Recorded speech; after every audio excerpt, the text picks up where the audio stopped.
1, 2, like a double click. Very easy, very simple.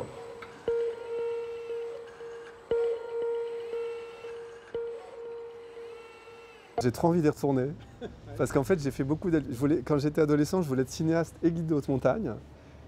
Et puis la vie a fait que je suis plus cinéaste, mais c'est ça vraiment que je voulais faire.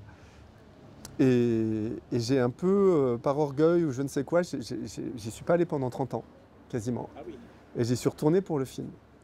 Et j'ai redécouvert avec le film, et avec le personnage. Et j'ai trop envie d'y retourner.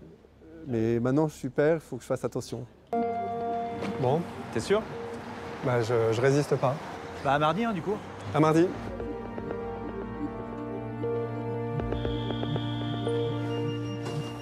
Ouais, Jean-François, c'est Pierre, ouais. Écoute, je suis bien malade. Du coup, je sais pas trop quand je vais revenir. Ma première idée de long métrage, après mes courts métrages, c'était un film de montagne dans lequel j'aurais joué un jeune alpiniste qui veut plus redescendre et à la poursuite duquel serait parti un alpiniste qui s'appelle Patrick Béraud, qui était une figure pour moi, un grand alpiniste quand j'étais adolescent et que je voulais être à la fois cinéaste et guide de haute montagne. Et j'ai commencé à l'écrire et il est malheureusement mort en montagne quelques semaines avant que je lui propose ce projet. Et donc j'ai toujours su que je ferais un film de montagne, mais j'en ai fait un autre avant.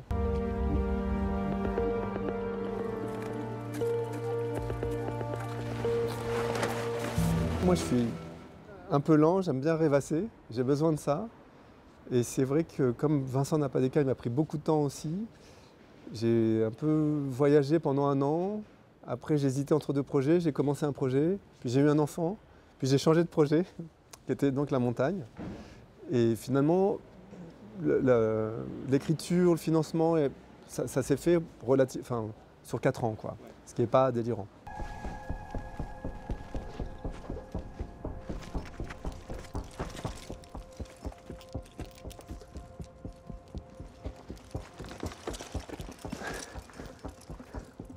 Moi, je dis toujours, quand je parle de choses profondes, avant tout, que moi, je suis un instinctif et que je ne sais pas ce que je fais quand je le fais, quand je l'écris. Et même, je me garde bien de trop le savoir parce que je trouve que quand on a trop décortiqué, déroulé, déplié les thématiques profondes des films, à un moment, je me demande à quoi ça sert de faire le film. Parce que moi, en tant que cinéaste, je pars à l'aventure aussi. Je pars à la rencontre du sujet, du film, de l'élément. C'est aussi sans doute pour ça que je joue dans les films. Donc je me garde bien de trop savoir de quoi il s'agit. Mais c'est vrai que là, j'ai fait déjà quelques présentations du film. Et j'entends aussi, ce que je trouve très beau, ce mélange d'ultra intime et de spectaculaire. Non, Pierre, il n'a plus beaucoup d'attaches. Et d'ailleurs, le personnage que joue Louise, c'est un peu le fil d'Ariane aussi vers les hommes, vers la civilisation, et qui lui permet de ne pas disparaître à jamais, mais à un moment, il est prêt à disparaître, le personnage.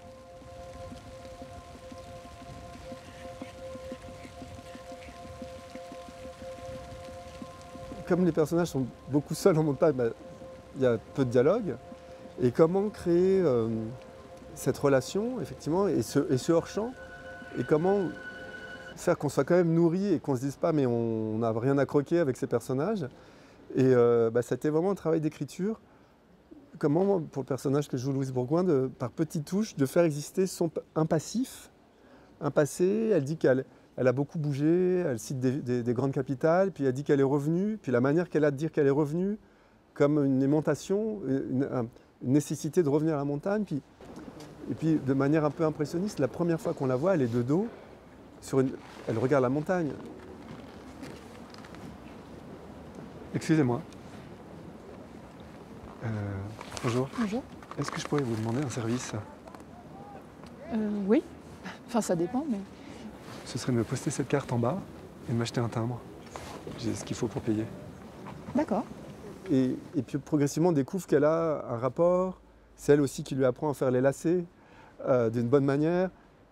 Donc c'est pas dit, mais voilà, j'ose espérer et je crois que c'est le cas avec toutes les rencontres que j'ai faites, qu'on se raconte aussi beaucoup de choses d'elle et de comment leur trajectoire s'entremêle, qui se rate un peu, mais parce que chacun doit faire aussi son chemin pour pouvoir se retrouver aussi. Voilà. Vous êtes alpiniste? Oui. Vous n'êtes pas sûr? Si. Il y a pas mal de second rôles qui sont... Enfin, tous les second rôles quasiment sont des non professionnels. Le guide d'haute montagne, le gendarme, les alpinistes, tout ça. Et donc c'est tourné aussi, il y avait une trame, mais il y a aussi de l'impro, c'est des gens que j'ai choisis rapidement. Enfin voilà, je voulais vraiment des gens de Chamonix. Donc il y a beaucoup de surprises. Et même avec les acteurs, j'essaie de dire le moins de choses possible. Et je vois ce que ça produit. Vous travaillez ici? Ouais, juste ici. Il paraît que c'est très bon. C'est ce que j'ai entendu dire, ouais. Vous êtes la chef? Faut que j'y retourne. Je pense que c'est lié au fait que je joue et que je ne sois pas acteur. Et ça, tous les acteurs m'ont dit, puis déjà dans Vincent n'a pas d'écaille. Même on me dit que je dirige les acteurs en jouant. Et effectivement, dans cette séquence du déjeuner, j'ai mis un temps fou à réagir. Et à un moment, je pense que comme les acteurs ont quand même souvent peur du vide et du silence, moi je passe mes journées à dire aux acteurs, on n'est pas pressé, rajoute fois 4 le temps entre tes deux répliques. Et moi je le fais, et je pense que ça les décomplexe. Ils disent, ah ben, si le réalisateur lui-même il met 4 heures entre deux répliques, et donc je pense que ça joue, et puis je fais des trucs à l'instinct aussi. On aimerait bien que tu rentres avec nous tout à l'heure. Parce que là, t'es vraiment en train de péter un câble. Sur Vincent, j'ai eu la coquetterie de faire un casting, d'essayer d'autres acteurs. Enfin, parce que je ne suis pas acteur, dans mes courts-métrages, il n'y a pas de dialogue. J'avais peur de ne pas y arriver. Je me suis dit, ah, peut-être pour un premier long-métrage réalisé. Donc j'ai rencontré plein de gens, mais je cherchais aussi des acrobates, des gens qui seraient capables de faire les cascades, parce que je voulais faire des plans séquences, je voulais qu'on sente aussi cette évidence que je travaille, moi, que ce soit pour les effets spéciaux, le danger, les cascades. Je veux que ça semble, qu'on se dise, ah bah oui, le mec, il fait ça, quoi. Il nage comme un dauphin. Qu'il n'y ait pas de doute. Qu'il n'y ait pas de doute, voilà. Et qu'on ait une sensation de continuité, qu'il n'y a pas d'un coup les cascades, et puis c'est une convention, ça bouge, c'est découpé, le mec est de dos avec une perruque. Comme là en montagne, je ne suis pas doublé. Donc sur Vincent, j'ai hésité, mais là je me suis dit, bah non, non, puis j'avais trop envie d'y retourner en fait. Et puis ça correspond aussi avec ce que raconte le film. Pierre? La carte. Tenez. Et la monnaie. Merci beaucoup. Au revoir. Au revoir. Dès l'écriture, je savais qu'il y aurait une dimension fantastique dans le film, qui permettrait une rencontre avec l'altérité, enfin avec le grand autre, quoi. Mais pour y arriver, il faut ce temps. Le personnage peut voir ce qu'il voit parce qu'il a fait ce trajet. Et que c'est un personnage aussi qui change de regard, qui par la distance et le retrait et le recul qu'il prend, peut voir autrement et se poser des questions plus essentielles. Je reprends les expressions qu'on a employées pendant les confinements, l'essentiel et le non essentiel. C'est un personnage qui fait l'expérience de ça, qui se déleste de ce qu'il estime ne plus être nécessaire pour lui. Et ce faisant, il peut voir autrement. Alors? Oui. Je vous préviens, c'est un peu bizarre. Si c'est un service, je vous rappelle que c'est la 2e fois. Hein. Ouais, je sais bien. Mais bon, je me lance quand même. Pour moi, le film fonctionne parce qu'il y a ce parcours avant. Et pour ce qui est du rythme, ça serait aussi un contresens avec justement un personnage qui fait le réapprentissage du rapport au temps, que de vouloir être... voilà, à un moment, c'est un film, quelqu'un qui regarde le monde, il faut le laisser regarder. Donc le film doit être aussi cohérent avec ça. Et voilà, donc j'espère que ça marche. Est-ce que vous pensez que je pourrais vous acheter du riz, des pâtes, quelques conserves, ce genre de choses? Non, je suis désolée, je pense pas que ce soit possible.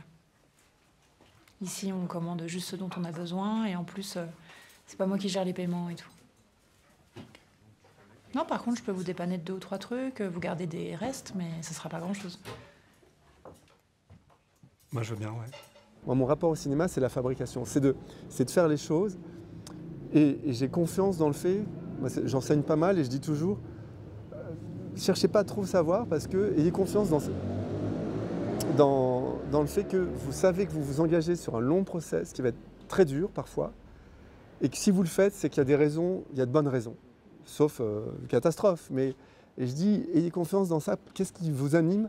pour ce film et rester dans le concret, dans le comment des choses, plutôt que dans le pourquoi. Tu vas où? En fait, je vais assez loin. Je pars à l'aventure et je rêve de rencontrer des choses que je n'avais pas prévues. Je savais que pour ce film, il fallait un dispositif particulier, donc à savoir d'être très peu nombreux. Donc tout ce qui est montagne, c'est-à-dire les 4/5e du film, on était 5-6 techniciens.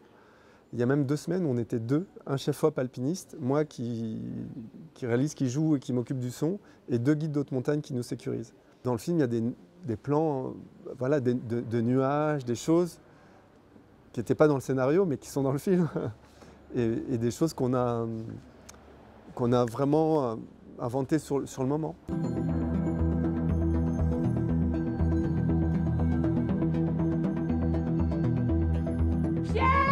L'homme fait partie de la nature. C'est un film qui reconnecte, enfin, le personnage, en se reconnectant à lui, il se reconnecte aussi au vivant. Là, c'est aussi la dimension fantastique, mais le cinéma et le cinéma fantastique permettent ça, de parler de tout ça, de sujets philosophiques et tout, sans y toucher, en fait. Cette séquence un peu de fusion avec la montagne, c'est la puissance de ce qu'on appelle la nature. Et justement, le film raconte que est-ce qu'on a raison de dissocier l'homme de la nature, voilà. Et le personnage se refond pour renaître, quoi, aussi. Je n'écris que des choses que je vois et que je sais que je vais pouvoir filmer. Comme dans Vincent n'a pas d'écailles, avant même d'écrire le scénario, j'ai fait des dessins de systèmes qui vont lui permettre de nager comme un dauphin, de faire des choses comme ça. J'ai toujours des envies que je pense pouvoir faire. Et alors sur Vincent, c'était tout fait au tournage. Il n'y avait pas du tout de 3D au numérique. Là, il y en a un tout petit peu. Mais sur les 3 gros effets, il n'y en a qu'un qui est numérique. Et les autres, tout ce qui est dans la fusion avec la montagne, il y a 0 numérique. C'est fait au tournage. Mais moi, j'adore. Puis j'ai fait de la magie par ailleurs, d'ailleurs. Donc moi, ça me plaît d'inventer quelque chose, mais parce qu'il me faut un rapport à la matière en le faisant. Moi, je serais hyper malheureux et de jouer ou de diriger des acteurs sur un fond vert ou de tenir un objet qui n'a pas la tête de ce que le personnage va voir, de ce que les spectateurs vont voir. Donc c'est beaucoup d'artisanat. Il y a des marionnettes, il y a des paillettes, il y a des câbles, du polystyrène, du plexiglas. On peut penser que c'est organique, je ne touche pas un écran vert, quoi.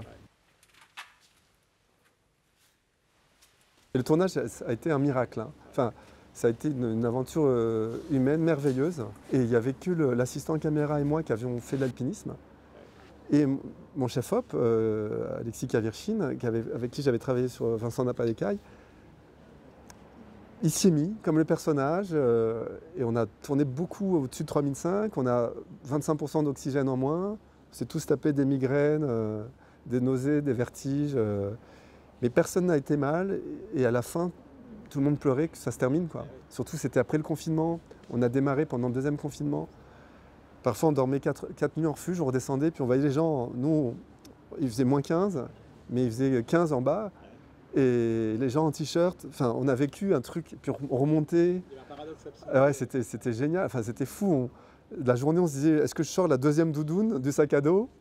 Et puis 3 jours après, on mangeait en terrasse, et puis on remontait, enfin, c'était vraiment une aventure folle, ouais.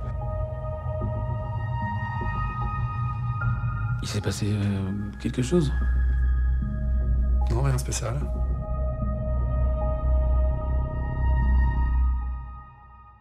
Moi, je suis très concentré. Jamais j'ai hésité. Et maintenant, en voyant les réactions des spectateurs, les questions des journalistes et tout, maintenant, je reconnais que c'était un peu fou.